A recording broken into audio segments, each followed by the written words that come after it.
삶과 그 특징, 성화된 삶에 대한 말씀해 주실 때 큰 은혜 받으시길 바랍니다. 할렐루야. 네. 할렐루야. 네, 방금 소개받은 김영선 목사입니다. 목사님이 아마 성지순례 다녀오시는 걸로 알고 있는데, 가시 전에는 시간에 제한을 받지 말고 말씀하라 그래서 제가 좀 그렇게 생각하고 있는데, 다시 물어봤어요. 몇 시에 끝납니까? 2시 반에 시작하면 3시 반에 아닙니까? 해서 김 장로님 대신에 그래 김연아 장로님 만나서 반갑고요. 그래서 어찌할까 이렇게 고민이 많은데, 하여튼 주님께서 역사하시는 대로, 여러분의 은혜가 되는 대로 3시간이 될지 30분이 될지 모르겠습니다.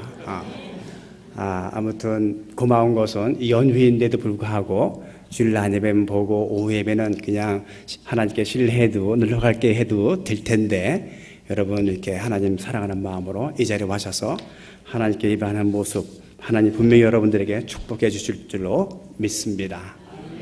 예, 제가 우리 학교에서 웨슬리 신학을 수십 년을 가르치고 있습니다. 그래서 웨슬리 신학연구소 소장도 하면서 이리저리 웨슬리 다른 얘기는 부흥회 하라면 안 합니다만은 웨슬리 얘기하라면 며칠이고 한 달이고 내가 할 수 있겠다 해서 오늘도 여기 역사 깊은 종로교회에 웨슬리 얘기하라 그러니까 겸손하게 순종하는 마음으로 왔습니다. 여러분 마음문 열고 주 앞에서 은혜 받으시기를 주 이름으로 축원합니다. 특별히 오늘 제가 드리고자 하는 말씀은 설교라기보다도 강의에 가깝습니다. 그렇다고 또 강의만은 아닙니다. 주께서 역사하심으로 설교에 준하는 그런 강의에 될 텐데, 아무튼 저는 감리교회 목사 아들로 태어났습니다. 방금 김성문 장로님도 목사님 아들이시거든요. 같이 동고동락을 했는데, 제가 1960년대에 성장하면서 어린 아이일 때 장로교를 방문했었습니다. 그 당시 장로교회가 얼마나 보수적이고 권위적이고 거룩해 보이던지 그 교회를 갈 때 참 기분이 이상했습니다. 마침 그 절간에 간 기분이었습니다. 어린 마음에 제가 절에 가면 그 울긋불긋한 그 지붕과 기둥들이 얼마나 제 마음에, 어린 마음에 섬찟하게 느껴졌는지 모릅니다. 그러나 신학을 하면서 제가 감리교인이 된 것을 자랑스럽게 여기고 축복으로 생각합니다. 왜? 감리교회는 신앙이 뜨겁고 또 지적이고 좌로나 우로나 치우치지 않냐고 굉장히 균형적인 그런 신앙과 신앙을 갖고 있기 때문에 내가 장로교인이 아니라 감리교인이 된 것을 하나님께 감사한 적이 있었습니다. 그런데 요즘은 좀 자랑스럽지가 않아요. 이 대학, 저 교회, 또 여러 목사님들, 여러 교파 목사 만나면 감리교 왜 이래? 그런 말을 들 때 할 말이 없습니다. 감독회장 선거로 감리교회가 방향을 상실하고 있기 때문에 그렇습니다. 오늘날 웨슬리가 살아계셔서 감리교 이 사태를 보면 얼마나 개탄할까 하는 생각이 듭니다. 이러한 때 감리교회의 정체성과 그 특징에 대해서 한번 고찰하고 상고해보는 것은 참으로 의미 있는 일이라 생각해서 여러분에게 말씀을 전하고자 합니다. 100여 년이 된 교회니까 많은 감리교 웨슬리 전공자들이 와서 많은 말씀을 하셨겠습니다만은, 그러나 다시 듣는 마음으로 여러분 귀를 기울여 주시기 바랍니다. 웨슬리가 알고 있듯이 금년은 웨슬리가 태어난 지 309년이 되는 해이고 웨슬리가 회심한 지 274년이 되는 해입니다. 웨슬리의 회심은 웨슬리로 하여금 이름뿐인 그리스도인, 명목적인 그리스도인, 거의 그리스도인이 아니라 90% 그리스도인이 아니라 100% 그리스도인으로 살아가게 하였습니다. 근데 이 회심하기 전에 웨슬리는 미국 조지아주로 선교사로 갔었습니다. 그러나 선교사역에 실패를 하고 1년 11개월 만에 조지아주에서 영국으로 되돌아오게 됩니다. 그때 웨슬리는 외관적으로 볼 때는 훌륭한 신도였다고 생각했습니다. 설교도 잘했고 믿음도 좋아 보였다고 생각했습니다. 그러나 선교사로 있는 동안에 아무것도 자기가 이루놓지 못한 것을 회고하면서 조지아주에서의 선교는 실패로 끝났다고 자인을 하게 됩니다. 아메리카 신대륙에 가서 교회를 새롭게 세워보려는 그 웅대한 포부는 여지없이 물거품이 되어버리게 된 것입니다. 웨슬리는 1738년 영국에 도착한 날 쓴 편지에 이렇게 그 심정을 기록해 놓았습니다. 나는 다른 사람을 회심시키기 위해 아메리카로 떠났다. 그러나 아직까지 하나님 앞에서 회심하지 못했다는 사실을 깨달았다. 나는 땅끝까지 가서 이것을 배웠다. 나는 하나님의 영광에 이르지도 못했고 내 마음 구석구석이 더러워져서 꺼림직하다. 나의 생활 전체가 그러하다. 왜냐하면 못된 나무가 좋은 과실을 맺을 수 없기 때문이다. 웨슬리의 선교 실패한 다음에 감정을 편지에 쓴 것입니다. 웨슬리가 이 선교 사역에서 실패하고 절실히 깨달은 것은 내가 아직도 죄악 가운데 있구나. 인간의 노력으로 내 자신의 노력으로 하나님 앞에 의롭게 된다고 생각하는 것이 얼마나 험한 것인가를 아주 철저하게 철실하게 깨닫게 된 것입니다. 1738년 5월 24일 저녁 8시 45분에 런던 동부에 있는 올드스게이트 거리에서 조그마한 모임이 있었는데 성경 공부와 기도를 하고 있었습니다. 그때 이 웨슬리는 여기에 참석해서 말씀을 듣고 있는 가운데 누군가가 다음과 같은 마틴 루터 로마서 서문을 읽고 있었습니다. 그 내용은 이러했습니다. 믿음은 우리 안에 계신 하나님의 역사이다. 하나님의 역사는 우리를 변화시키고 우리를 새롭게 탄생시킨다. 하나님은 옛 아담을 죽게 하고 우리를 전혀 다른 인간으로 변화시킴과 동시에 성령으로 힘입혀 주신다.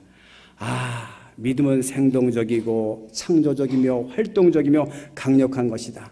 그러므로 끊임없이 선한 일을 행하지 않을 수 없게 된다.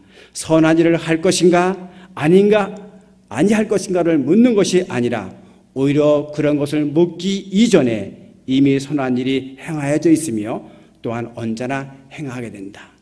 이 말씀을 듣고 있는 순간에 웨슬리의 마음이 뜨거워지고 예수가 나의 아저씨가 아니라 나의 구세주가 되시며 내 죄가 삭김을 당한, 다시 말하는 거듭남의 체험을 하게 됩니다. 웨슬리의 말에 의하면, 죄송합니다, 영어로 써서 I felt my heart strangely warmed and assurance was given me that he had taken away my sin and saved me from the law of sin and death.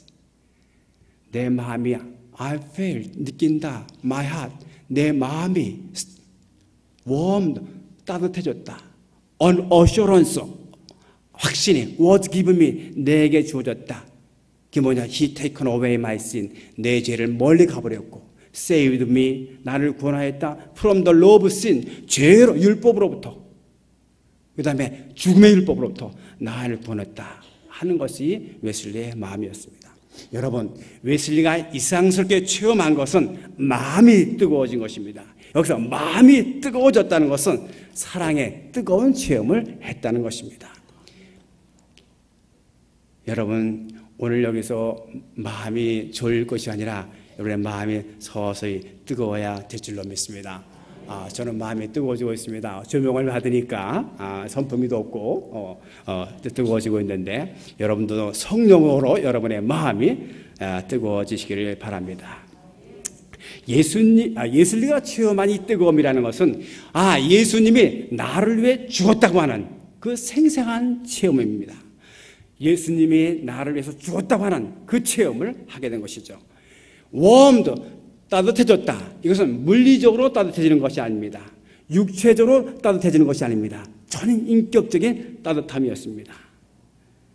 그래서 찬송가 144장에 보면 예수 나를 위하여 십자가를 질 때 예수님 나의 죄 위하여 법의 피를 흘리니 죄인 받으소서. 부모님이 나를 낳기 위해서 피를 쏟으셨듯이 내가 죄를 사함받기 위해서 예수가 피를 쏟았구나 하는 것은 피상적인 생각이 아니라 실제적인 아주 피가 아픈 정도로 체험한 것이 웨슬리의 회심의 내용입니다. 웨슬리의 마음이 뜨거워진 체험 이후에 무슨 일이 일어났습니까? 답, 웨슬리는 나의 모든 것을, 나의 삶, 나의 인생, 나의 물질, 나의 생각, 나의 모든 것을 하나님께 바치기로 결심합니다. 언제요? 마음이 뜨거워진 이후에. 이제부터 내 마음을 조름마귀에게 안 주겠다 결정합니다. 이제부터는 하나님께 복종하겠다. 나의 생애를 온전히 하나님께 바치겠다고 결심합니다. 자기 자신을 온전히 하나님께 헌신하고 거룩한 삶을 살겠다, 사랑의 삶을 살겠다고 한 것이 웨슬리의 회심의 본질적인 의미인 것입니다. 하나님께 헌신하고 거룩하게 살겠다, 사랑의 삶을 살겠다. 이것이 웨슬리가 마음이 뜨거워진 본래의 의미라고 하는 것입니다. 웨슬리는 이 회심을 통해서 인간이 선한 행위로서는 구원을 얻지 못하는 것을 철저히 깨닫습니다. 하나님의 은총으로만 의롭다 한다는 것을, 하나님의 은총으로만 죄 용서 받는다는 것을 아주 확신하게 됩니다. 웨슬리의 회심은 그로 하여금 이름뿐인 그리스도인이 아니라 100% 그리스도인으로 살아가게 하였습니다. 웨슬리에게 있어서 회심이라고 하는 것은 하나님의 역사를 통하여 죄 용서함을 받아서 새 사람이 되는 것이고, 사탄의 지배에서 해방되어 하나님의 자녀로 되는 것이, 하나님의 자녀로 전환되는 것이 바로 회심인 것입니다. 여러분, 회심하셨습니까? 사탄의 지배에서 해방되어 죄 용서함 받아 하나님의 자녀로 인증샷 받으셨습니까? 아멘. 할렐루야. 신학자 캐논이라고 하는 사람은 올더 스케이트 사건이야말로 웨슬리의 복음적 회심이라, 에반제리컬 컨버전이라고 말했습니다. 웨슬리는 비로소 이 회심을 통해서 자기 자신의 모든 갈등을 해결하였다고 하였습니다. 웨슬리가 목사 안수를 받을 때 목사 안수 사건을 웨슬리의 제1차 회심이라고 말하는 사람이 있습니다. 그러나 올더 스케이트에서의 제 회심 사건이야말로 웨슬리의 제2차 회심 사건이라. 그래서 웨슬리의 회심을 1차나 2차나 얘기할 때 내가 목사가 되어서 하나님을 위해서 헌신해야지, 이 결심한 것을 웨슬리의 1차 회심이라고 그러고, 오늘 마음이 뜨거워져서 하나님께 헌신하기로, 마음을 하나님께 복종하기로, 순종하기로 마음먹은 것을 웨슬리의 제2차 회심이라고 구분하기도 합니다. 제가 이 설교자기라기보다도 수십 년 동안 제가 목회를 거의 못 해보고 한 4년 단위 목회했습니다. 그다음부터 이 대학에서 계속 수십 년 동안 하다 보니까 좀 이 강의 내용을 좀 이렇게 조금 쉽게 말씀하시라고 했는데, 제가 좀 어려워지는 경향이 있지만 여러분 인내하시고, 근데 이 수원 종로교회가 100여 년이 된 교회가 워낙 들을 기가 있는 교회라고 말씀하시더라고요. 보통 훈련된 귀가 아니라 그래가지고 이 정도쯤이야 아마 여러분이 다 소화하실 줄 믿습니다. 네. 그럼 1차 회심과 2차 회심을 우리가 살펴보면은 1차 회심의 변화는 신앙의 변화가 없는 인위적인 결심입니다. 내가 인간적으로 거룩하게 살아야지. 신앙의 변화가 없는 인위적인 결심이 1차 회심이고요. 2차 회심은 신앙 자체의 회심입니다. 1차 회심에서는 자기의 의지적인 노력에 의해서 나타나는 믿음이고, 그 믿음을 선행으로 보는 데 비해서 2차 회심에서는 이 믿음이라는 것은 인간의 노력으로 얻어지는 것이 아니라 전적으로 하나님의 은총에 의해서, 하나님에 의해서 주어지는 선물이라고 생각합니다. 열심히 예배 참석해야지, 말씀을 들어야지, 내적으로 외적으로 결단하는 것은 1차 회심입니다. 그러나 육체적으로는 졸리고 잡생각이 나지만 성령을 통해서 말씀의 은혜를 받고 아멘 하게 하는 것은 2차 회심인 것으로 믿으시기 바랍니다. 영국 학자 예이트는 웨슬리는 올더 스케이트에서 구원에 대한 확신을 처음으로 체험하였다.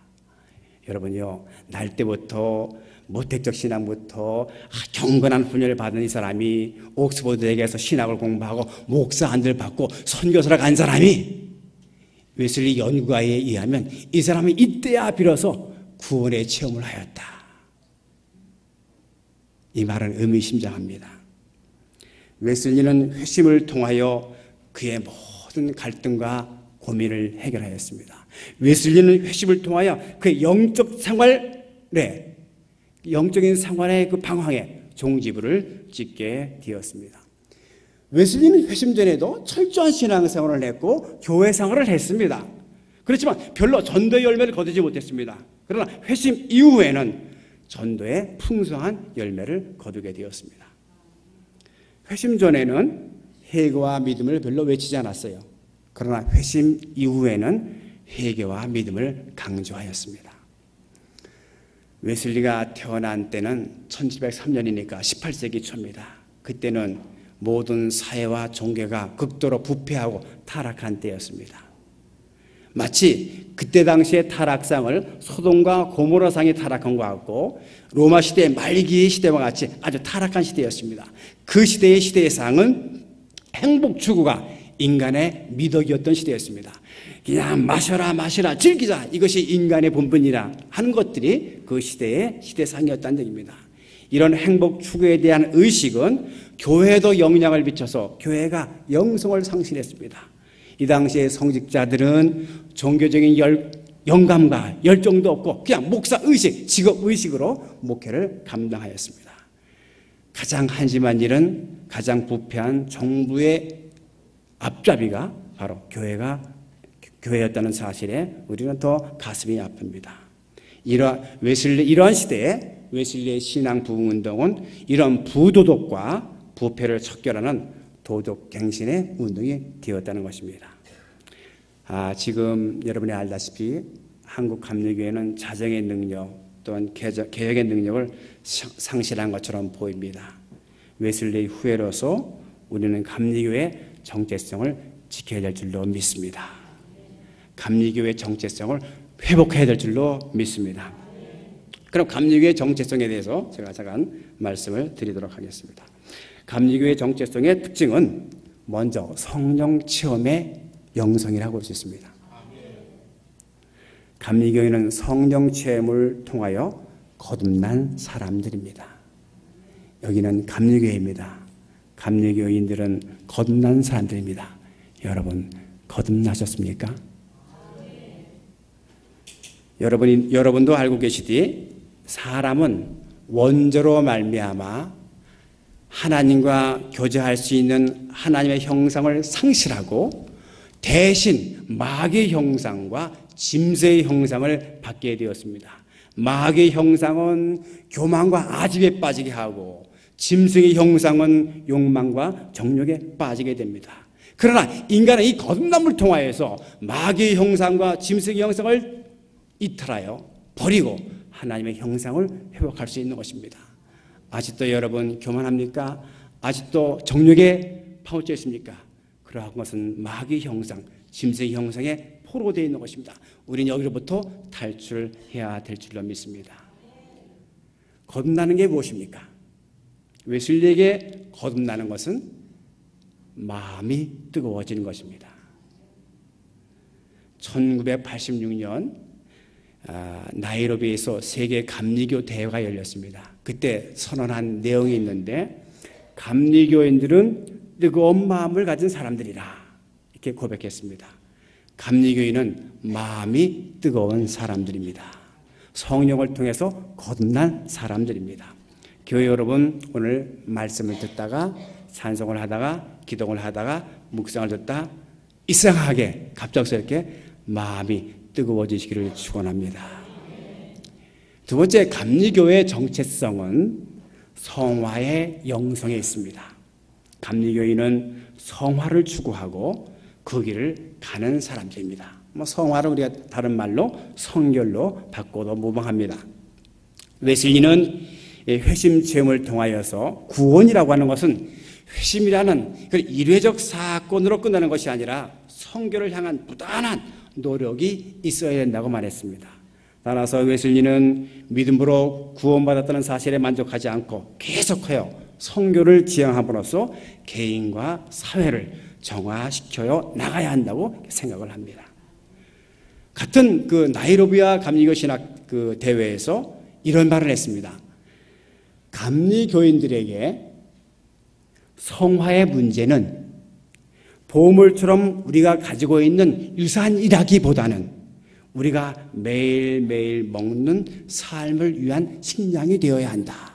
그러니까 감리교는 성화를 중시하고 전통을 잘하기보다는 그걸 매일매일 실천하는 식량이 되어야 한다는 말입니다. 웨슬리에게 있어서 성화는 마음을 정화하고 순결하게 하는 것입니다. 뭐라고요? 웨슬리에게서 성화는 우리의 마음을 순결하게 하고 정화하는 것입니다. 마음을 정화하고 순결하게 하는 운동이야말로 감리교 부흥운동의 핵심 요소였습니다. 그래서 이 웨슬리는 이런 말을 했어요. 감리교의 핵심은 마음과 생활의 성결이다. 영어로는 The essence of Methodism is holiness of heart and life. 그러니까 마음을 성결하게 하고 생활을 성결하게 하는 것이 감리교의 핵심이다. 감리교인의 전도, 감리교인의 설교, 감리교인의 목회, 감리교의 사회봉사는 다 이 성화의 성결에 집중되어 있습니다. 그러므로 웨슬리는 이렇게 말합니다. 우리의 마음과 생활의 이 신앙을 버리는 것은 기독교 신앙 전부를 버리는 것이다. 이처럼 우리 마음을 성결케 하고 생활을 성결케 하는 것을 감리교의 핵심으로 봤습니다. 웨슬리는 감리교 총회에서 이런 질문을 받았습니다. 감리교인들을 부르시는 하나님의 의도가 무엇입니까? 라고 웨슬리가 물었더니만 웨슬리는 하나님께서 감리교인들을 부르는 것은 어떤 새로운 교파를 만드는 것이 아니라 민족을 개혁하고 특히 교회를 개혁하고 성서적 성결을 온 땅에 전파하는 것이라고 이렇게 말했습니다. 오늘날 우리 한국 감리교회는 이런 은사를 많이 상실한 것 같습니다. 우리의 사역은 사람을 거룩하게 만드는 일입니다. 우리의 설교도 교회의 모든 일도 신학교도 모두 다 사람을 거룩하게 하는데 집중되어 있고 거기에 목표를 두어야 합니다. 오늘날 우리 감리교회는 이와 같은 웨슬리의 영성을 따라 어떻게 거룩한 교회와 성도들이 될 것인가에 대한 관심을 가져야 될 줄로 믿습니다. 물 좀 하나 좀 준비해 주겠습니까? 물 좀. 자, 마귀가 있습니다. 마귀는 신자들에게 죄와 정욕에 가담할 것을 요청합니다. 마귀는 우리의 마음이 언제나 하나님의 사랑으로 가득 채워져 있지 않으면 마귀는 우리의 마음의 그 빈 공간이라도 파고들어서 우리를 큰 유혹에 빠지게 만듭니다. 동방의 교보 마카리우스라고 하는 사람이 마음에 대해서 얘기했는데 마음은 죄와 은혜가 싸우는 전투장이다. 성령과 악령이 싸우는 전투장이다 라고 얘기를 했습니다. 인간의 마음속에 뭐가 있느냐 하면 정욕이 있습니다. 정욕은 탐심, 음란, 허영, 교만, 탐식 이런 것들이 정욕이라 볼 수 있으면 마음속에 이 정욕이 있습니다. 이런 정욕이 죄의 원인이 되는 세력이고 인간을 파괴하는 세력입니다. 이런 정욕이 인간을 혼란에 빠뜨려서 하나님의 뜻을 거스르게 합니다. 특히 교만, 오만 이것도 일종의 정욕인데 이것을 우리를 혼미하게 해서 하나님을 반역하게 만듭니다. 그러므로 우리의 삶에서 정욕을 제거하는 일이 필요한 줄로 믿습니다. 여러분에게 있어서 정욕은 무엇인가 한번 곰곰이 생각해 보시기 바랍니다. 나에게 있어서 정욕은 무엇인가? 과수원지기는 아무리 보기 좋은 나무라도 열매 맺지 못하는 가지는 가차없이 잘라버립니다. 사람에게도 열매 맺지 못하는 가지는 잘라버려야 됩니다. 악한 습관, 마약 하십니까? 도박 하십니까? 술 하십니까? 담배하십니까? 아이를 학대하십니까? 아내를 팹니까? 남편에게 흉을 봅니까? 우리에게 악한 가시입니다. 제가 그 옛날 생각나가지고 혹시 술 좋아하시는 분들이 있는데 우리 안 목사님은 기억하실지 모르지만 제가 꼬마였을 때 주일학교 때 크리스마스 때 그 선생님들이 막 그 크리스마스 율동을 하는데 이 노래 가지고 크리스마스 때 율동을 하면서 가르쳐 주더라고요. 근데 그게 늘 마음속에 있는데 우리 장로님들 옛날 기억해 보십시오. 옛날 찬송가 486장에 이런 노래가 있습니다. 그냥 옛날 생각나시면서 들어보십시오. 주무시는 몇 분이서 깨워드리기 위해서. 금수강산 내 동포여 술을 입에 대지 말라 건강지려 손상하니 천지될까 늘 두렵다 폐가 망실될 독주는 빚도 내서 마시면서 자녀 교육 위하여는 일전 한 푼 안 쓰려네 전국 술값 다 합하여 곳곳마다 학교 세워 자녀 수양 늘 시키면 동서문명 잘 빛내리 마시지 마라 구술 보지도 말라 구술 우리나라 복받기는 금주함에 있나니라. 아멘. 장로님 기억나세요? 기억나세요? 예, 아마 60년대 70년대까지는 우리가 60년대까지는 불렀던 노래인데 아마 요즘 술 먹는 교인이 하도 많아가지고 양심에 까르켜서 찬송가에서 뺀 것 같습니다. 포도나무와 같은 덩쿨식물은 그 한없이 덩쿨이 굴러 덩쿨을 가지쳐주지 않으면 엉망진창이 됩니다. 에릭 프롬이 말합니다. 인간도 덩쿨과 같아서 가지쳐주지 않으면 한없이 뒤엉켜 버린다고 합니다. 오늘날 우리나라에 대통령이 있는데 국민적인 세계적인 존경을 받는 사람들이 많지 않아서 안타까움이 있습니다. 지금 전두환 대통령을 제외하고는 모두 다 돌아가셨습니다. 이리저리 말년에 존경보다는 비난과 순환을 받아서 아마 스트레스 받아서 많이 가신 것 같고 강력한 군 출신 전두환 대통령만은 살아계십니다.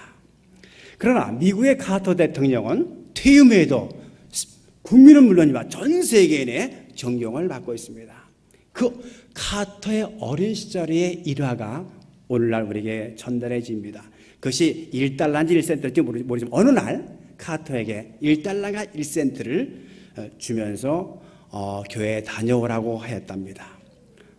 외국에는 저녁 예배가 없기 때문에 가정 예배를 이제 드리게 됩니다. 그래서 이제 예배에 갔다 와서 저녁에 모여서 가족끼리 오손도손 예배 드리면서 오늘 목사님이 무슨 말씀하셨지, 어느 집사님을 만났지 이렇게 얘기를 하면서 이제 얘기를 하는 가운데서 우연히 카터에게 헌금을 했느냐 물었더니만 표정이 이상해서 추궁한 결과 이 카터 손에 카터의 몸에 2달러인가 2센트를 부모가 발견하게 됩니다. 그래서 이 아들에게 이 아들 카터에게 아빠가 막 추궁합니다. 이 돈이 웬 거냐라고 추궁합니다. 그때서야 이 어린 카터는 이거는 아빠가 헌금하라고 준 것인데 아까워서 안 냈고 이거는 헌금하다가 헌금하는 척 하면서 팬 거고요. 그러자 이 아빠는 얼굴이 굳어지면서 그 어린 젖살 같은 아이의 살이 떼어질 만큼 시큰나게 패기 시작합니다. 패면서 이렇게 따라하랍니다. 카터, 하나님 앞에 진실하게, 하나님 앞에 진실하게, 때릴 때마다 외쳐야 된다. 하나님 앞에 진실하게. 뭐라고? 하나님 앞에 진실하게. 다음, 착, 사람 앞에 정직하게. 뭐라고? 사람 앞에 정직하게. 그냥 수십 대를 때리면서 하나님 앞에 진실하게, 사람 앞에 정직하게를 외치게 합니다. 그 어린 가토는 그 이후 지금 이리까지 하나님 앞에 사람 앞에 신실하게 정직하게 살았다고 합니다. 대통령이 되었지만 아직도 교회학교 교사를 하고 있다고 널리 알려져 있습니다. 악한 가지는 잘라 버려야 됩니다. 특별히 악한 습관 잘라야 됩니다. 예배 시간에 특별히 주일 낮 예배가 아니라 오후 예배 얼마나 졸리시겠습니까? 저도 졸립니다. 그래서 안 오기 전에 좀 자고 왔습니다만은 특별히 졸음막이 악한 습관, 예배 오후 예배에 자려고 하는 의지, 그 의지 습관 그거 잘라 버리셔야 합니다. 저도요 이 주일 예배는 꼭 지킵니다. 어디 가나 외국에 가서도 제가 6월달에 외국을 2번을 다음 달에 가게 될 텐데 계속 꼭 갑니다. 일화가 있습니다. 저희 아버님이 모태적 신앙이고 감리교 목사님을 은퇴를 하셨는데 아마 유치부 시절인가 주일학교 1, 2학년 때인가 충청부도 제천읍 신월리 교회 아버님이 단임 목회할 때인데 거기서 이제 하다가 제가 어린 아이가 주일의식이 있었겠습니까? 동네 형들한테 꼬임을 받아가지고 주일날 공도를 하고 있었습니다. 어느 날 젊은 어머님이 회초를 들고 내를 쫓아와가지고 나를 발견합니다. 축구놀이를 하고 있던 날을. 그래가지고 그날 카터처럼 온종일 맞았습니다. 네가 목사님 아들인데 어디 가서 공놀이를 하고 있는 거야. 아주 신나게 맞았습니다. 그때 어린 마음에 주일날에는 예배 가야 되는구나 하는 것이 지금 이 시간까지 기억에 생생합니다. 제 아들 또래 제가 고등학교 다니는 아이가 있었는데 지금은 대학에 다닙니다만은 아이들이 화장실에서 담배도 피우고 이상한 짓을 하고 좀 대학생이 되니까 운동을 하니까 창녀촌에도 가고 그런다는 거예요. 창녀촌에 안 가니까 선이는 악인의 길을 돌아보지 않으며 말씀을 외치면서 안 갔다는 거예요. 그러니까 너 후회한다. 고등학교 때는 막 담배 피우고 하는 걸 볼 때 집에 와서 여보, 엄마, 아빠 애들이 엉망진창인데 나는 그런 것들을 이성의 칼날로 잘라버린다고 이렇게 외칠 때 얼마나 마음이 기뻤는지 모릅니다. 사랑하는 교회 여러분, 성령의 검으로 악한 의지, 악한 습관을 이 시간 짜내내시기를 주 이름으로 축원합니다. 성화는 정욕으로부터 해방되는 것입니다. 정욕으로부터 해방된다는 것은 정욕에 대하여 무감각하거나 정욕적인 생각을 떨쳐버리는 것이 아니라 정욕들을 지배할 수 있는 능력을 갖는 것인 줄로 믿으시기 바랍니다. 어떻게 하면 그러한 그 같은 정욕을 제거할 수 있을까요? 그건 그리스도와 일치할 때 우리는 정욕을 제거할 수 있습니다. 그럼 어떻게 그리스도와 일치할 수 있을까요? 그리스도의 마음을 품으며 그리스도를 본받으며 그리스도를 따라갈 때 여러분 정욕을 제거한 줄로 믿으시기 바랍니다. 다시 말하면 우리의 마음과 우리의 삶이 그리스도의 지배를 받을 때 우리는 모든 정욕을 제거해 나갈 수 있습니다. 그래서 사도 바울이 얘기했습니다. 내 안에 내가 사는 것이 아니라 그리스도가 사신 상태가 될 때 모든 정욕으로부터 해방되는 줄로 믿으시기 바랍니다. 제가 나중에 얘기하겠습니다만 이 감리교인은 말입니다. 노래하는 사람들입니다. 그래서 내가 노래를 한 조 더 할 거예요.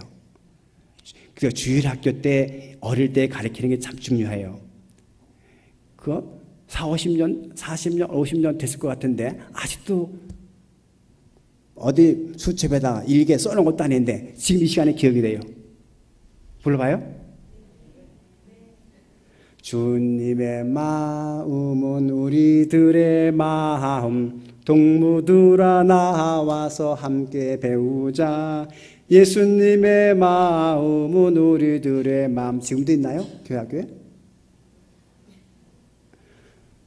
우리 김성원 장로님이 잘 아시는 노래. Lord, I want to be a Christian in my heart. 예수 닮기 원합니다. 진실로 예수 닮기 원합니다. 진실로 예수 닮을 때 모든 정욕에서 해방되는 줄로 믿으시기 바랍니다. 다시 말하면 그리스도와 같은 성품을 갖추지 않고는 참된 그리스도인이 될 수 없다는 얘기입니다. 참된 그리스도인은 열매가 있습니다.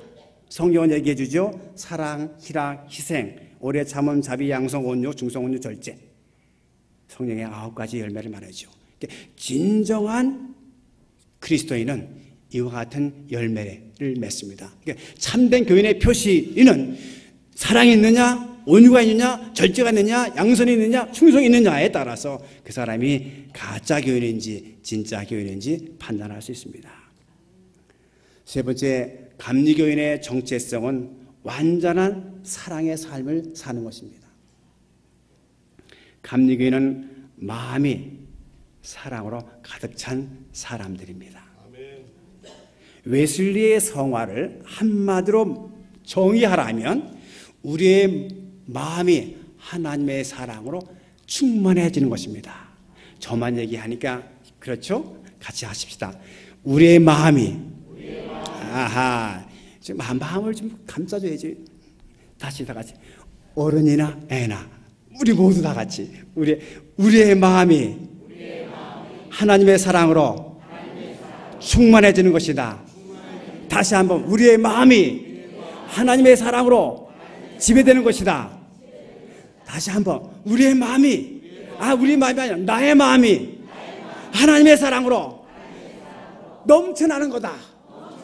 그게 성화입니다. 감리교의 성화입니다. 내 마음이 하나님의 사랑으로 지배당하는 것.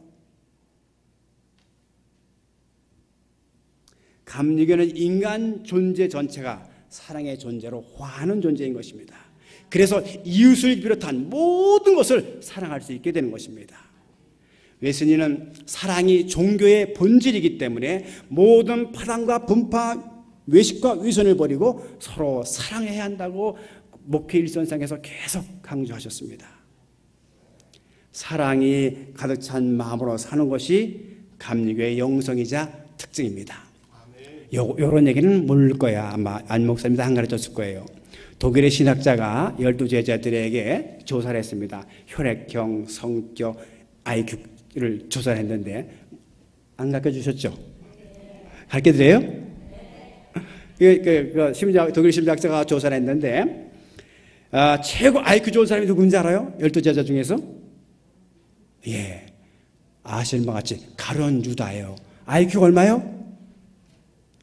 현대 IQ로 재보니까 140이랍니다. 꼼수 많이 부렸던 모양이에요. 사우지가.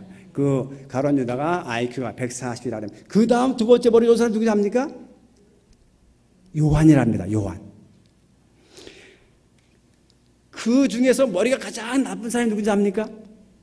무려 IQ가 52에서 75라랍니다. 혈액형은 O형이고 다혈질이고 베드로 할렐루야. 그 머리 나쁜 다혈질인 베드로가 예수님의 제자 중에 수제자가 됩니다. 이유? 주님께 진실로 사랑을 고백했기 때문입니다. 내가 나를 사랑하느냐? 예. 사랑하느냐? 예. 사랑하느냐? 내 양을 치고 먹이라. 19세기에 유럽의 의사가 있었습니다. 깊은 밤에 여인이 찾아와 제 남편이 죽어가니 선생님 살려달라고 애원을 합니다. 너무 깊은 밤이라서 졸리기 때문에 가고 싶지 않았습니다만 의사의 본분으로 그 집을 찾아갑니다. 찾아가서 진단을 해보니 영양실조로 판명이 되었습니다. 그래서 부인에게 제가 약을 줄 테니 꼭 먹이시오. 그리고 이 약은 집에 갈 때까지 절대 뜯어보지 마십시오. 집에 와서 약봉지를 펴보니 편지와 돈이 있었습니다. 편지 내용, 남편께서는 영양실조이니 이 돈으로 맛있는 것을 사서 먹게 하십시오. 이런 의사 보셨습니까? 사랑에 충만한 의사입니다. 감리교인은 마음이 사랑으로 가득 찬 사람들입니다. 주에서 한데 이 수원에서 가장 역사가 있고 가장 기독교의 초석을 놓은 이 수원 종로교회는 감리교회입니다. 수원 종로교회의 모든 교들의 마음이 하나님의 사랑으로 충만하시기를 주의 이름으로 축원합니다. 웨슬리는 교회를 사랑의 공동체로 이해했습니다. 웨슬리는 교회를 시장 논리가 아니라 사랑의 원리가 지배되는 공동체로 봤습니다. 그러나 회사나 사회는 시장성, 즉 경쟁의 원리에서 살아가는 공동체입니다. 그러나 가정은 시장 논리에서 경영되지 않고 사랑에 의해서 경영되었습니다. 교회는 사랑의 공동체입니다. 사랑의 공동체는 동반되어집니다. 오른팔이 있으면 왼팔이 듯이 사랑은 뭐를 동반하느냐? 다 같이 나눔을 동반합니다. 웨슬리는 자신의 경제 생활에서 나눔의 생활을 실천하였습니다. 항상 그의 호주머니는 열심히 나누어 주느라고 텅 비어 있었습니다. 웨슬리는 하늘의 보물을 쌓아두라는 것을 헌금을 통해서 가난한 자에게 나누어 주는 것으로 해석하였습니다. 이런 얘기 들어보셨겠죠? 기차관에서 두 그리스도인이 이렇게 좌석을 같이 하게 돼서 여행을 하게 되었습니다. 수시간 흐르다가 점심시간에 되어서 한 집사님이 샌드위치 2개와 우유 한 팩을 꺼내서 먹습니다. 상대방에서 얘기했던 집사님 한 분이 같이 점심했는데 점심을 준비 안 했습니다. 샌드위치 2개니까 하나 주겠지 하는 마음이 생겼습니다. 그런데 계속 얘기를 합니다. 우리 김 집사는 주책 맞고 박 집사는 너무 까불고 목사님은 이렇게 저렇게 얘기를 합니다. 근데 샌드위치가 하나가 다 먹었습니다. 자기에 줄 게 없습니다. 그러면서 우유 한 팩을 또 마십니다. 시간이 없기 때문에 다 먹어버렸어요. 주지 않고. 그래서 마음에 올라와가지고 이런 말을 했습니다. 자매님, 요즘 제가 은혜 받은 말씀이 있는데 들려드릴까요? 무슨 말씀으로 은혜를 받으셨어요? 네 이웃을 내 몸처럼 사랑하라. 그러니까 옆에 있던 사람이 그러셨군요. 저도 이런 말씀에 은혜 받았는데 들려드릴까요? 뭔데요? 내 이웃의 곳을 탐내지 말라. 우리는 불행하게도 이들에게서 나눔과 사랑을 볼 수가 없습니다. 감리교회는 사랑할 수 있어야 하고 이웃과 나눌 수 있어야 합니다. 왜 그렇게 해야 합니까? 따라서 합시다. 감리교회의 특징이기 때문에. 감리교회의 특징은 이웃과 나눌 수 있어야 됩니다. 미국 보스턴 대학의 위셀 교수는 21세기 윤리로서 무관심의 극복을 말하고 있습니다. 사랑이 관심이라면 사랑의 반대는 증오가 아니라 무관심인 것입니다. 21세기의 가장 무거운 적은 무관심입니다. 영혼을 구원한 자에게 필요한 것은 사랑입니다. 사람이 자든 은혜를 받든 무관심한 것, 이거는 살인보다 더 미운 것입니다. 제가 2년에 한 번씩 제 스승님이 한국에 오시는데 크리스토 슈베벨이라고, 이 사람이 런던 대학교 킹스 칼레지 제가 박사학위를 할 때 제 지도 교수였는데 어느 날 교수인 그분이 학생인 나에게 자기 집을 오라고 초청을 합니다. 선생이 학생을 초청해? 그래서 기차를 탁 타고 1시간 반 거리를 타고 런던 저 시골을 내려갑니다. 아무도 없는 벌판에 봉고차를 몰고 교수 선생님이 여기서 기다립니다. 아무도 없습니다. You see, Mr. K. 그래서 내가 왜 이 차를 몰고 하냐면 너무 오래 차를 안 밀어두면은 차가 엔진 안 걸리니까 이번에 내가 차를 봉고차 몰고 왔다. 타라. 그래서 갔습니다. 갔더니만 그 부인이 여자 목소리였습니다. 갔더니만 자기 아들을 하나하나 소개하면서 우리 앨리스, 우리 데이비드 이렇게 얘기하면서 하나 소개했는데 내 보물이 하나 남았지 하면서 보물을 데려오는데 완전히 장애를 갖고 있는 아이를 소개를 합니다. 그래서 선생님이 사람 소개 멋있게 얘기해요. 응접실에서 자기 자녀를 소개하면서 맨 마지막에 장애 아이를 소개하면서 나의 보물이다. 그래서 얘기를 하고 사모님은 밥을 준비하고 나는 그분의 서재에 들어가서 같이 학위 논문에 대해서 같이 얘기를 하다가 저녁을 먹고 돌아왔습니다. 지금도 그분을 기억하면서 한국 오실 때마다 제가 대접을 잘 합니다만은 여러분들도 한 달에 한 번 혹은 봄에 한 번, 가을에 한 번, 1년에 2차례 교우들, 우리 교회에서 가장 소외된 자, 우리 교회에서 가장 가난한 자, 우리 교회에서 좀 가장 돌봐야 할 자를 집에 초청해서 여러분이 손수, 마치 제 선생이 저를 하나님 대접하듯이 잘 대접했던 것처럼 대접하면 이 교회가 어떠해질까? 아마 이 교회가 하나님의 나라가 굳건히 세워질 줄로 믿습니다. 좋은 음식을 대접하면서 서로가 서로를 섬겨보시기 바랍니다. 웨슬리는 감리교인들의 이것을 주문하셨습니다. 그래서 제가 오늘 준비한 찬송 중에서 저는 그래요. 그 부를 찬송이 많이 있습니다만 이 가사가 너무 좋아요. 천사의 말을 하는 사람도 사랑 없으면 소용이 없고 심오한 진리 깨달은 자도 울리는 신과 같네. 진리를 보고 기뻐합니다. 무례와 사심 품지 않으며 모든 것을 믿고 바라는 사랑 모든 것 주를 알리. 지금은 희미하게 보이나 그때는 주를 맞대고 보리. 하나님 나를 알고 계시듯 우리도 주를 알리. 하나님 말씀 전한다 해도 그 무슨 소용이 있나. 사랑 없으면 아무것도 아닙니다. 오늘 시간만 조금만 있으면 제가 같이 좀 하고 싶었는데 원래 1시간 반 예정했거든요. 근데 3시 28분이래요. 자, 존 웨슬리는 또 이렇게 얘기를 합니다. gain, 얻어라, 모아라. all you can, 내가 할 수 있는 모든 것을 벌어라, 획득하라. 돈을 벌라는 얘기입니다. save all you can, you can, 내가 할 수 있는 all, 모든 것을 저축해라, save. give all you can, 내가 할 수 있는 all, 모든 것을 주라. 1,000만 원을 벌든 10억을 버는 것은 욕심이 아니다. 100억이라도 벌어야 된다. 가능한 많이 버는 것이 좋다. 그러나 최대한으로 저축을 하라. 그러나 벌고 저축하는 것은 뭐를 위해서 존재하느냐? 나누기 위해서 존재한다라고 웨슬리는 우리에게 말합니다.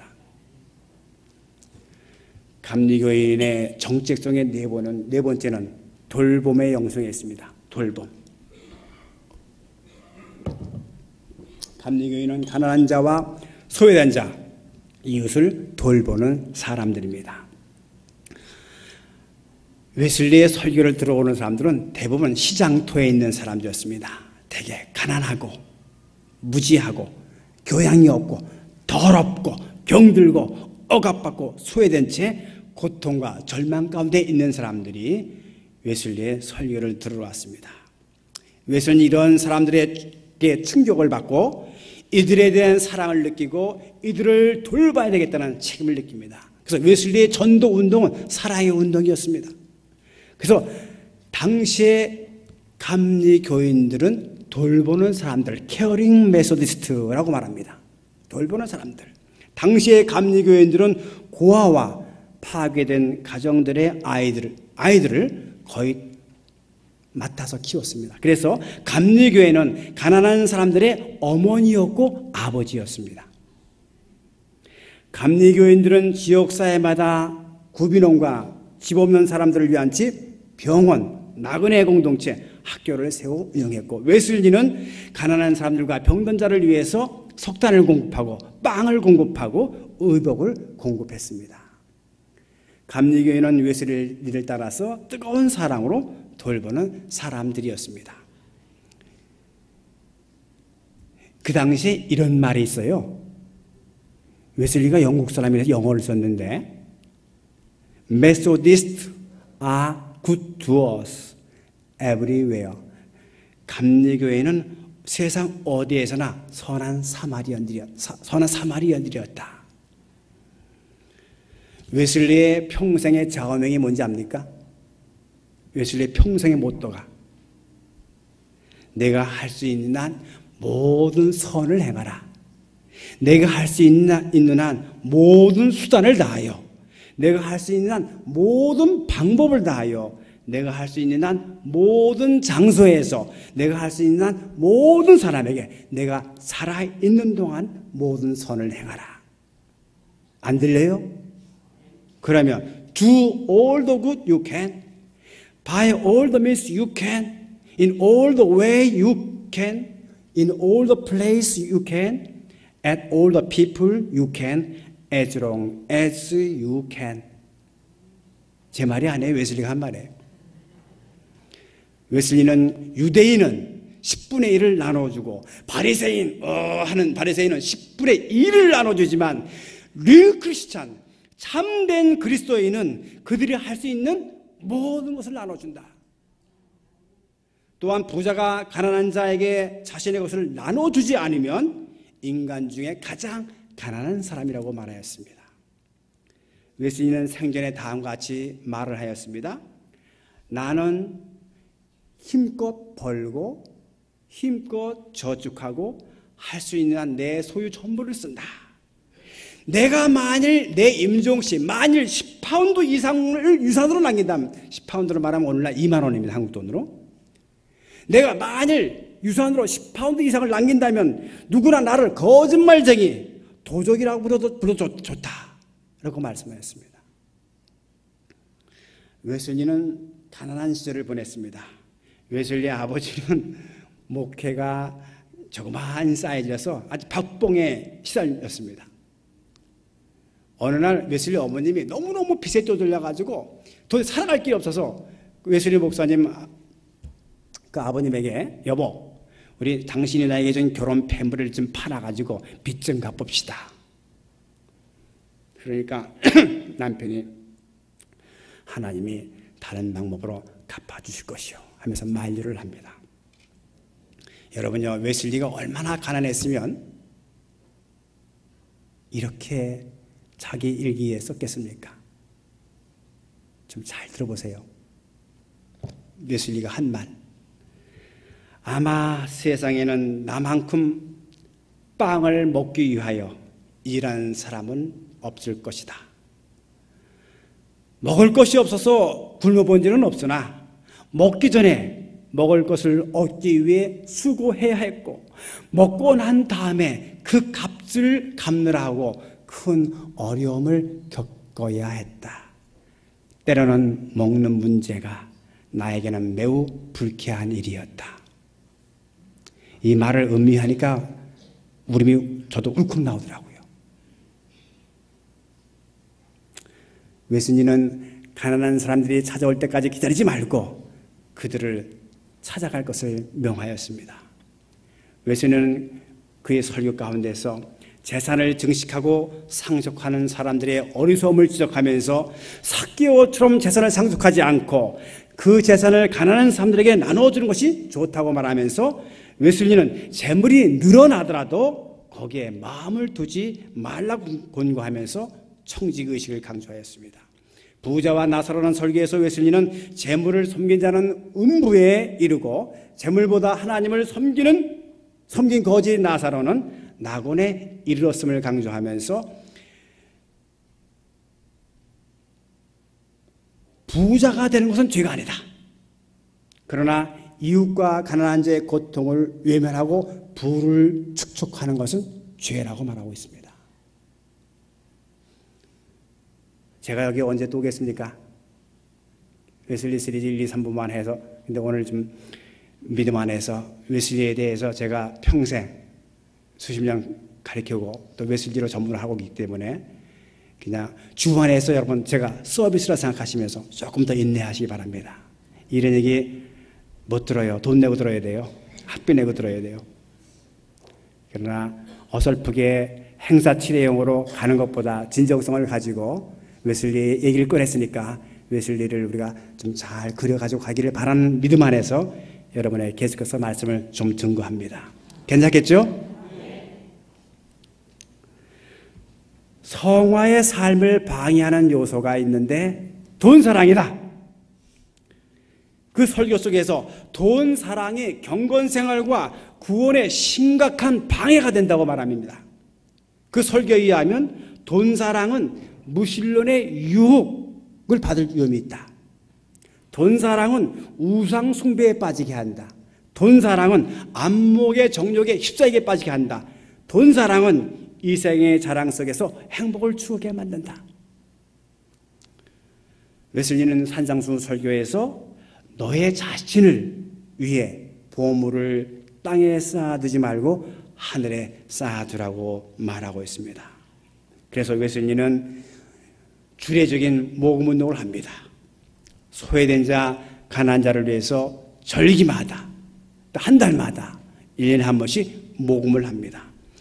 감리교회는 가난하고 재난을 만난 사람들을 책임지고 돕는 것, 이것을 감리교회의 중요한 선교 사업으로 삼았습니다. 이들을 구원하는 것이 하나님이 감리교인들에게 내린 특별한 사명이라고 생각했습니다. 가난하고 병약하고 소외된 자들에게 관심을 가지고 구제하는 것, 이것이 감리교회의 특징적 전통이자 특징적 선교 사업이었습니다. 이런 측면에서 오늘날 한국 감리교회가 한층 더 웨슬리안적 감리교회가 되려 한다면 한 달에 한 번 또는 분기에 한 번씩 또는 1년에 한 번씩 주례적인 모금을 실시하여 우리 시대에 가난하고 소외된 사람을 돌봐야 될 줄로 믿습니다. 한 달에 10만 원, 20만 원 하는 것이 아니라 3천만 원이고 3억이라 할지라도 해서 집중적으로 아예 눈을 뜨게 해준다거나 심장을 치료해준다거나 집을 사준다거나 구원할 수 있는 그런 모습을 하는 것이 웨슬리 당시에 했었습니다. 이것이 감리교회입니다. 장로교, 침례교, 성결관, 이것이 감리교라는 겁니다. 웨슬리는 할 수 있는 대로 나누고 베풀라고 하겠습니다. 오늘날 충청북도 음성에 가면 꽃동네라는 것이 있습니다. 저도 신학생 데리고 거기 가서 봉사도 했었습니다만은 오웅진 신부에서 설립된 이 꽃동네는 감리교가 마련하고 주선했어야 합니다. 왜냐하면 감리교회는 사회봉사가 강한 교회이기 때문에 그렇습니다. 그러나 오늘날 감리교회는 그 힘을 잃었습니다. 성공회는 사회개혁에 대한 의지가 강합니다. 가톨릭 교회는 사회봉사에 대한 의지가 강합니다. 구세군은 사회구제에 대해서 강합니다. 감리교회는 이 모든 것들에 앞장서서 사회를 구제하고 사회를 개혁하는 데 앞장서 있었습니다. 사랑하는 교회 여러분, 웨슬리는 검소하게 살았습니다. 1791년 3월 2일 오전 10시경에 세상을 떠나게 됩니다. 유언을 합니다. 내 시신을 값비싼 비단으로 감싸지 마라. 두 번째, 내 호주머니에 돈이 나온다면 개척교회 전도사들에게, 순회 설교자들에게 주라. 세 번째, 장례식을 위해서 화려한 마차 따위를 쓰지 마라.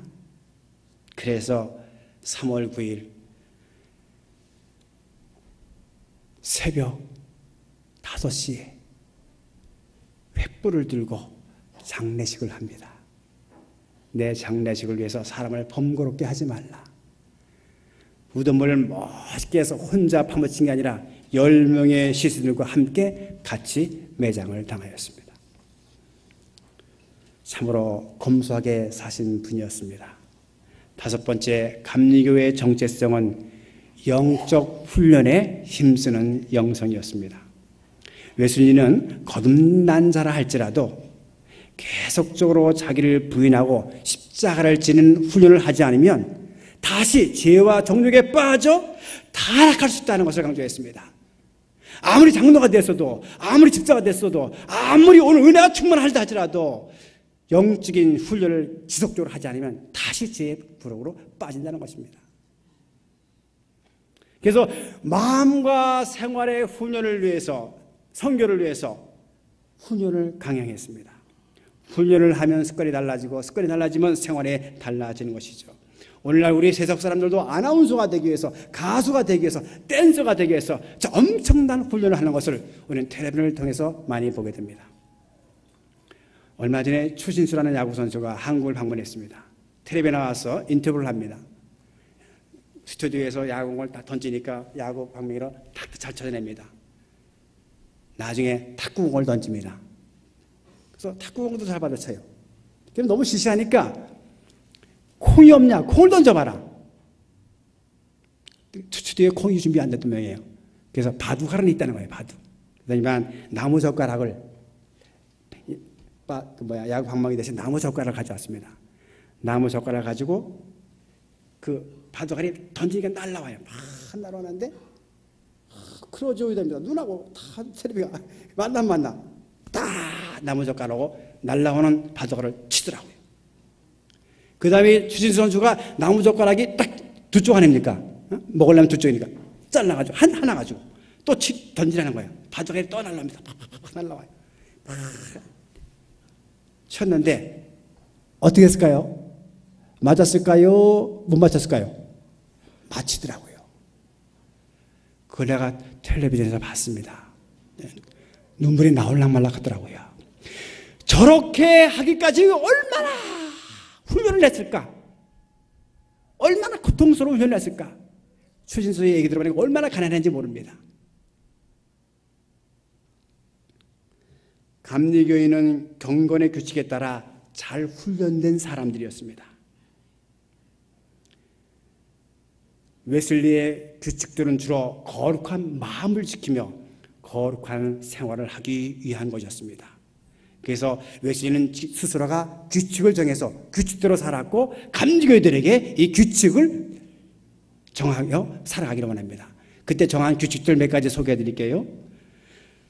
모든 예배 시간 엄격히 지키기, 모든 은혜 받는 집회에 반드시 참여하기, 모든 교회의 거룩한 법을 엄격하게 지키기, 할 수 있는 한 모든 선을 행하기, 모든 해로운 악을 피하기, 고리대금 안 하기, 남 험담 안 하기, 물건 안 깎기, 꼴통품, 값비싼 옷이나 가구나 안 갖기, 재산 안 남기기, 여러 가지 있습니다. 감리교인의 최선의 신앙과 행복은 거룩한 규칙을 따라서 훈련된 삶을 사는 데 있습니다.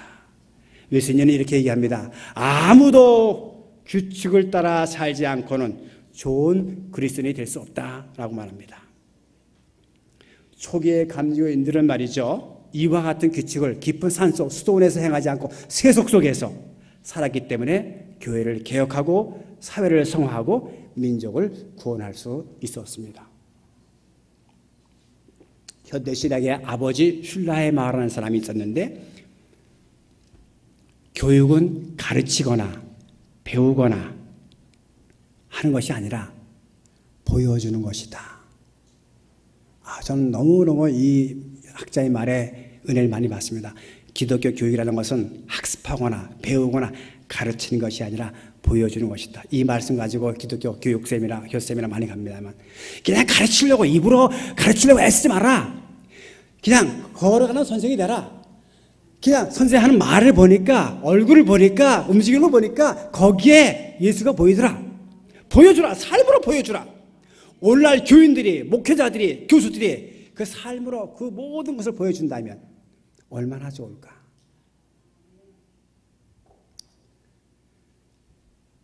웨슬리의 복음운동이 전개되는 곳마다 놀라운 변화가 있었습니다.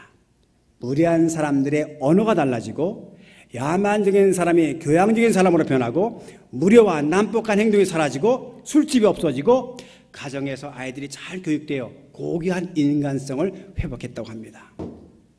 감리교가 가는 곳마다 사회와 민족이 개혁이 되었습니다.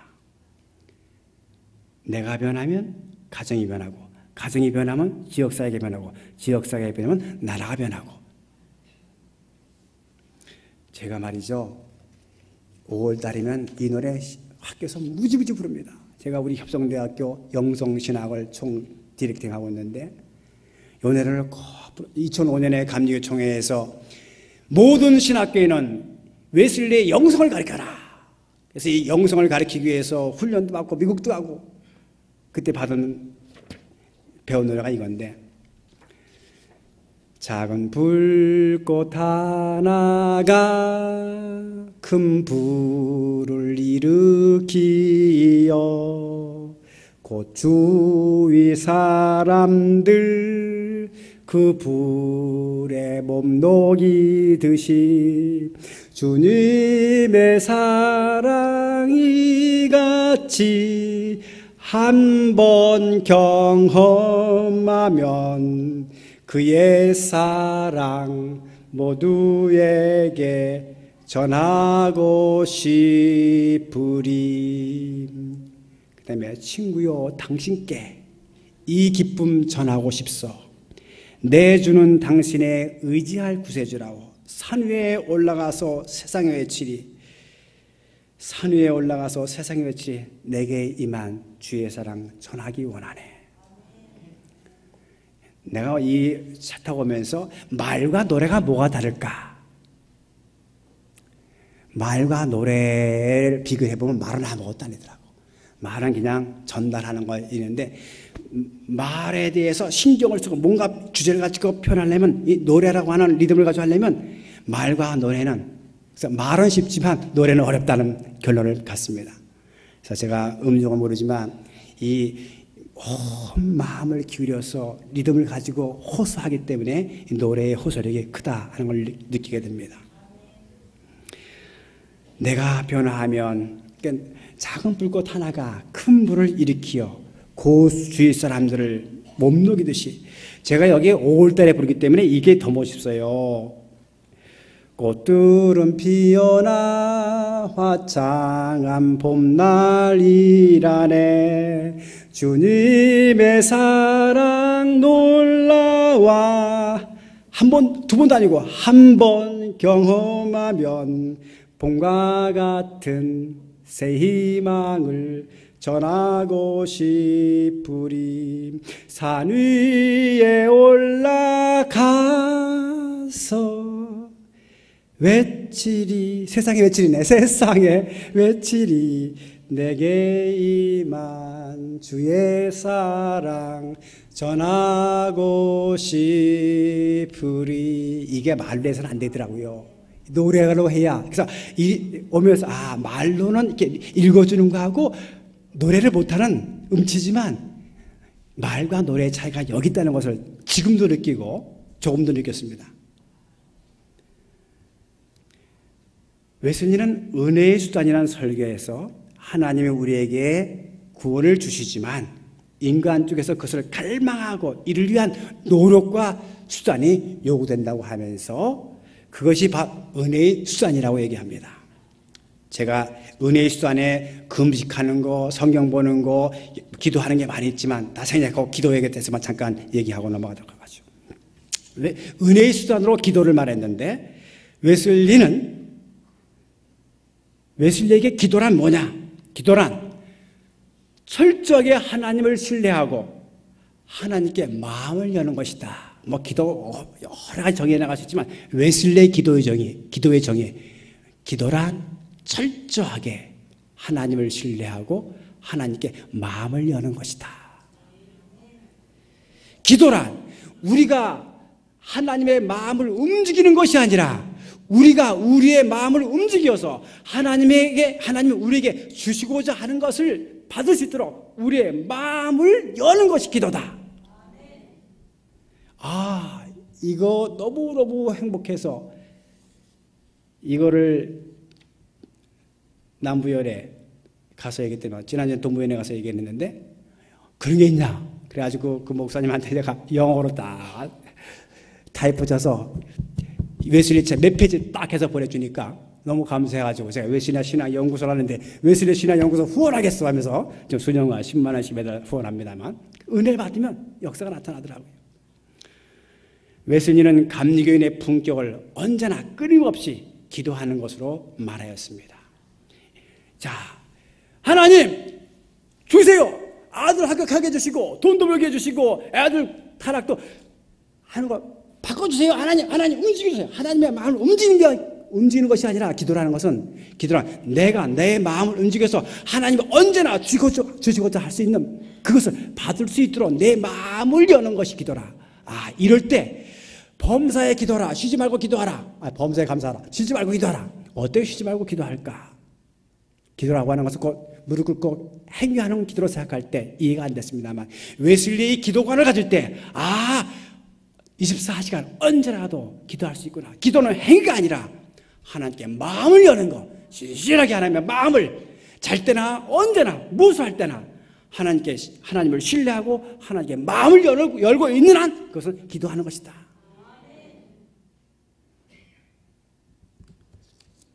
요약하여 말하면 감리교인의 정체성은 언제나 거룩함을 목표로 하고 언제나 마음을 하나님의 사랑으로 가득 채워 거룩한 사랑의 삶을 사는 것입니다.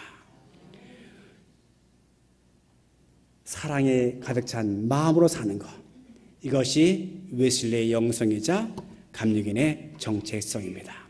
제가 이제 다 끝나고 오늘 내가 너무 수원종로교회 올 때 얼었나 봐. 준비를 너무 많이 했는데 2시간 분량이네. 이제 마치겠습니다. 절제하고 한 가지만 말씀드리고 오늘 말씀을 적겠습니다. 감리교회의 특징은 한번 같이 하시겠습니까? 감리교회의 특징은 노래하는 데 있다.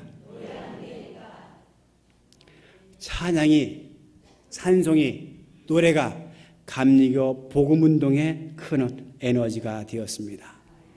이런 말이 있습니다. 오늘 영어 공부 많이 하시네요. Methodist is singing people. Methodism was born into songs. 감리교도들은 노래하는 사람들이다. 제가 한 말 아니에요. 그 당시에 책에 나온 말 살짝 가져와서 여러분에게 전달해 주는 겁니다. Methodism was born. 태어났다. 감리교에 태어났다. 노래 속에서 태어났다. into songs. 감리교회는 노래로 구원을 선포하고 전도하였습니다. 감리교회에 있어서 노래가 교회의 교제와 성장과 전도가 부흥에 큰 도움이 되었습니다. 그러므로 감리교회는 노래를 선용할 필요가 있습니다. 감리교 부흥운동의 찰스의 주요 공헌은 그의 찬송에 있다고 할 수 있습니다. 찰스는 옥스포드에서 종교적으로 논쟁하는 가운데서 내 머리는 내 가슴을 따라잡지 못한다. 내 머리는 내 가슴을 따라잡지 못한다. 이것은 가슴이 머리를 따라잡지 못하는 웨슬리와 비교되는 찰스의 특징을 말하는 것입니다. 그래서 형 웨슬리는 동생 찰스에게 이렇게 말합니다. 연합체와 관련된 활동에 대해서는 나는 너를 능가하지만 동생은 강렬하고 예리한 문장력에서는 너는 나를 능가한다라고 말합니다. 초기의 감리교인들은 찬송가를 통해서 많은 것을 배우고 가르침을 받았습니다. 웨슬리 형제는 진정한 기독교의 교리를 찬송시에 담고 찬송 음악으로 표현하였습니다. 그래서 감리교인들 하여금 부르게 하였습니다. 초기 감리교 부흥운동에는 두 가지 소리가 들렸다고 합니다. 하나는 존 웨슬리의 설교 소리였고 다른 하나는 찰스 웨슬리의 찬송 소리였다고 합니다. 웨슬리가 감리교 부흥운동의 머리 역할을 했다면 찰스는 감리교 부흥운동의 가슴의 역할을 했다는 말이죠. 찰스의 이 마음을 움직이는 심정의 찬송이 없었다면 웨슬리의 설교는 사람들의 가슴 속에 들어가지 못했을 것입니다. 그냥 오늘 여기 목사님가 이 교회 올라올 때 가슴이 덜컥했어요.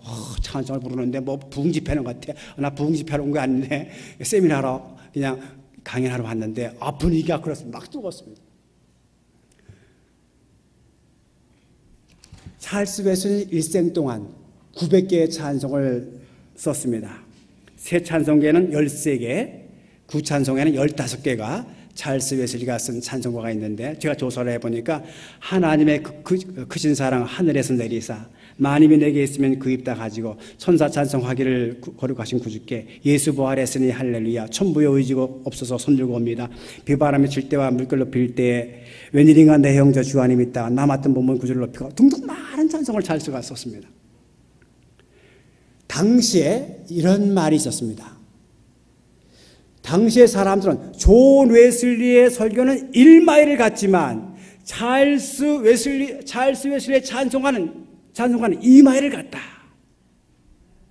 감리교인 가운데 10사람이 감리교인 10사람 가운데 한 사람이 설교를 듣고 감리교인이 되었다면 9사람은 찬송가를 듣고 감리교인이 되었다라고 할 만큼 찬송의 이 위대한 역할을 크게 강조하고 있습니다.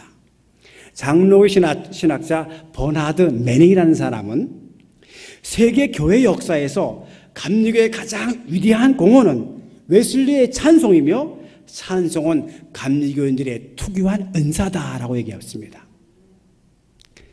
찬송은 감리교인의 특유한 은사라는 거예요.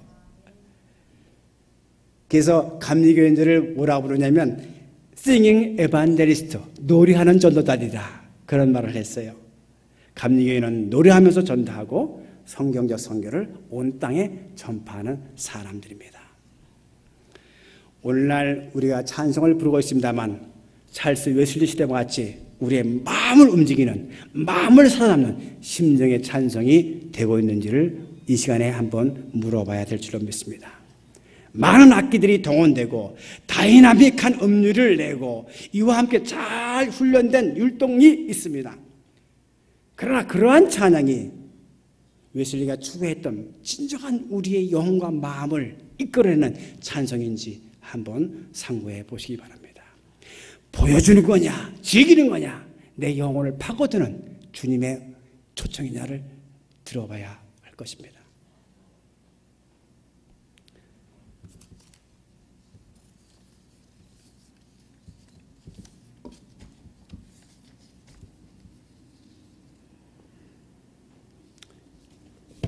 결론을 맺습니다. 감리교회는 마음이 뜨거운 사람들이요, 마음에 하나님의 사랑에 가득한 사람들이요, 거듭난 사람들입니다. 이것이 감리교의 정체성이자 특징이라고 말할 수 있습니다. 프랑스의 수학자이자 물리학자인, 철학자인 파스칼이라는 사람이 있습니다. 이 사람이 이러한 말을 했습니다. 인간은 모순의 주인공이다. 이게 결론이에요. 한번 같이 하세요. 인간은 모순의 주인공이다. 인간은 천사와 악마의 중간이라는 말입니다. 어느 화가가 욕심을 냈습니다. 이 세상에 있는 모든 것을 다 그리겠다. 그래서 다 그렸어요. 근데 못 그린 게 있습니다. 두 가지가 있습니다. 악마와 천사. 나이는 먹어가고 이 악마와 천사를 빨리 그려야 될 텐데 찾을 길이 없어요. 영감이 안 떠올라요. 병이 들었어요. 야, 이 소원을 이루지 못하고 내가 나이를 먹는구나. 어느 날 친구가, 야, 네가 그토록 찾던 천사를 봤다. 그래서 아픈 몸을 이끌고 저 논바다에 갑니다. 저 시골논에 어떤 가련한 소녀가 논을 바라보면서 앉아 있습니다. 눈을 뜨고 보니까 천사예요. 그래서 얼른 붓을 꺼내가지고 화판에다가 그 여인의 모습을 그립니다. 밑에다가 씁니다. ANGL, 엔젤. 하나님 감사합니다. 내 소원이 이루어졌습니다. 이제 하나, 마귀, 사탄만 그리면 이제 죽어도 한이 없겠습니다. 라고 시간을 보냅니다. 세월이 많이 갑니다. 그러나 사탄을 찾을 길이 없습니다. 오랜 세월이 지나가서 모든 욕망이 사라질 쯤에 친한 친구 하나가, 판사인 친구 하나가, 여보게, 당신의 장례식을 준비할 수 있는 좋은 선물이 있네. 어서 와보게. 사탄을 찾았네. 그래서 그 영감이 끌려가지고 재판소에 갑니다. 가서 보니까 웬 사람이 범죄자로 재판정에 앉아 있습니다. 모든 사람이 흉측해, 끔찍하다고 얘기합니다. 딱 보니까 정말 끔찍한 사람이 앉아 있습니다. 저야말로 사탄이구나. 친구야 고맙네 하면서 붓을 꺼내가지고 그립니다. 딱 그러다 보니까 많이 어디서 낯이 익은 얼굴인 것 같습니다. 많이 본 것 같은데, 많이 본 것 같은데 그림을 그립니다. 마지막 피를 찍으면서 SATN, 사탄 하고 붓을 놓는 순간에 얼마 전에 하늘에서 내려온 천사라고 그렸던 그 소녀가 허망한 고달픈 인생을 살면서 오늘 그 얼굴을 흉측한 모습으로 사탄이라고 하는 그런 모습으로 앉아있는 것이었습니다. 그 옛날 천사로 그렸던 그녀가 오늘의 악마의 얼굴을 하고 있는 것이었습니다. 그래서 파스칼은 사람은 모순의 주인공이다. 천사와 마귀의 중간자다. 사람은 천사에서 악마로, 변할 수 있고 악마에서 천사로 변할 수 있습니다. 어떻게 사느냐에 따라서 그리 될 수 있습니다. 어떻게 사느냐에 따라서 우리는 참된 성도가 될 수 있고 추악한 사람이 될 수도 있습니다. 이제 말씀을 마칩니다. 제가 이제 A팀, B팀을 나눌 테니까 이 두 줄에 있는 분들은 뭐라고 했냐면 내 마음을 사랑으로 가득 채우자. 한번 외쳐보시겠습니까? 내 마음을 사랑으로 가득 채우자. 여기 있는 사람은 두 쪽. 시작. 내 마음을 사랑으로 가득 채우자. 여기 있는 두 쪽에는 내 마음에 사랑이 넘치게 하자. 시작. 내 마음에 사랑이 넘치게 하자. 수원종력교회 교회 여러분, 모쪼록 웨슬리 후에 여러분으로서 웨슬리의 정체성과 또 특징을 회복하셔서 교회가 부흥되고 행복하시기를 주의 이름으로 축원합니다. 마치겠습니다.